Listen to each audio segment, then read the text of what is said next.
IPhone 16 models లో the most awaited features లో ఈ యాక్షన్ బటన్ కూడా ఒకటనమాట.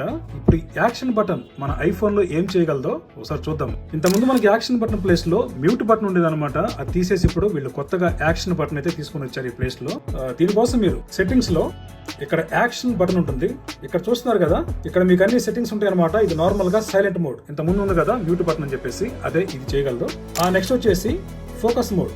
ఈ ఫోకస్ మోడ్ లో అన్ని ఫోకస్ మోడ్ లో అయితే అవైలబుల్ లో ఉంటాయి. Do not disturb, personal, work, sleep అని చెప్పేసి ఇవైతే మనం సెటప్ చేసుకోవచ్చు ఈ యాక్షన్ బటన్. నెక్స్ట్ మనకి కెమెరా మోడ్ అని. ఈ కెమెరాలో మనకి సింగిల్ బటన్ తోటి మనం ఫొటోస్ ఆన్ చేసుకోవచ్చు, సెల్ఫీ ఆన్ చేసుకోవచ్చు, వీడియో మోడ్ ఆన్ చేసుకోవచ్చు, పోర్ట్రేట్. ఇవన్నీ కూడా కెమెరాకి సంబంధించిన సెట్టింగ్స్ అన్ని కూడా మనం ఒక సింగిల్ క్లిక్ తోటి ఈ యాక్షన్ బటన్ తో చేయాలంటే ఇక్కడ మనం సెట్టింగ్ అయితే చేసుకోవాలన్నమాట. నెక్స్ట్ వచ్చేసి టార్చ్ ఉంది మనకి. ఈ టార్చ్ కూడా అంతే. ఇప్పుడు చూడండి, టార్చ్ అయితే ఇప్పుడు ఆన్ అయిపోయింది. టార్చ్ అయితే మనకు ఆన్ అయిపోయింది అనమాట. ఒక సింగిల్ క్లిక్ తో మనం అయితే ఈ టార్చ్ అనే దాన్ని అక్కడ సెటప్ చేసుకోవచ్చు మనం. నెక్స్ట్ వచ్చేసి వాయిస్ మెమో.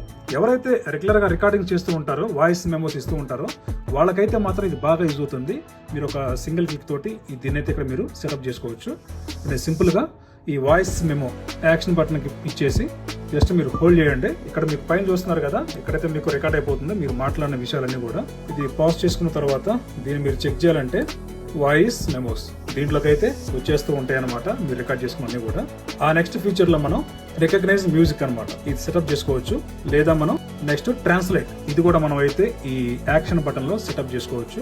నెక్స్ట్ అయితే మ్యాగ్నిఫైర్ అయితే ఉంది. దీని తర్వాత మీకు కంట్రోల్స్ ఉంటాయి అనమాట. మన కంట్రోల్ సెంటర్ లో కొన్ని ఫీచర్స్ ఉంటాయి కదా, ఇవన్నీ కూడా ఇక్కడ ఏవైతే మనకు కనిపిస్తున్నాయో ఒక సింగిల్ క్లిక్ తోటి మనం అయితే యాక్షన్ బటన్ కి సెటప్ చేసుకోవచ్చు. సపోజ్ నేనైతే మొబైల్ డేటా ఇస్తున్నాను ఈ యాక్షన్ బటన్ కి. మీరు యాక్షన్ బటన్ ని టచ్ చేసి హోల్డ్ చేస్తే ఇక్కడ చూసారు కదా, మీకు మొబైల్ డేటా అయితే ఆన్ అయిపోతుంది. సో అదనమాట. నేను కావాలంటే మళ్ళీ ఈ యాక్షన్ కంట్రోల్ సెంటర్ లో క్యాలిక్యులేటర్ ఇదైతే పెట్టేస్తున్నాను. టచ్ అండ్ హోల్డ్, మీకైతే క్యాలిక్యులేటర్ ఆటోమేటిక్ గా వచ్చేస్తున్నాము. ఈ విధంగా మనం కంట్రోల్ సెంటర్ లో ఉన్న ఫీచర్స్ అన్ని కూడా ఈ యాక్షన్ బటన్ లో యాడ్ చేసుకోవచ్చు ఈజీ. నెక్స్ట్ అయితే మీకు షార్ట్ కట్స్ ఉంటాయి. మనకు కావాల్సిన షార్ట్ కట్ అని కూడా ఇక్కడ కనిపిస్తున్నాయి కదా, ఈ ఫైల్స్ గానీ ఎవ్రీథింగ్ అనమాట మనం యాక్షన్ బటన్ కి అయితే సెటప్ చేసుకోవచ్చు. నెక్స్ట్ అయితే యాక్సెసిబిలిటీ. దీంట్లో కూడా మనకు కావాల్సిన ఫీచర్స్ ఏవైతే ఉన్నాయో అవన్నీ కూడా ఇక్కడ యాడ్ చేసుకోవచ్చు.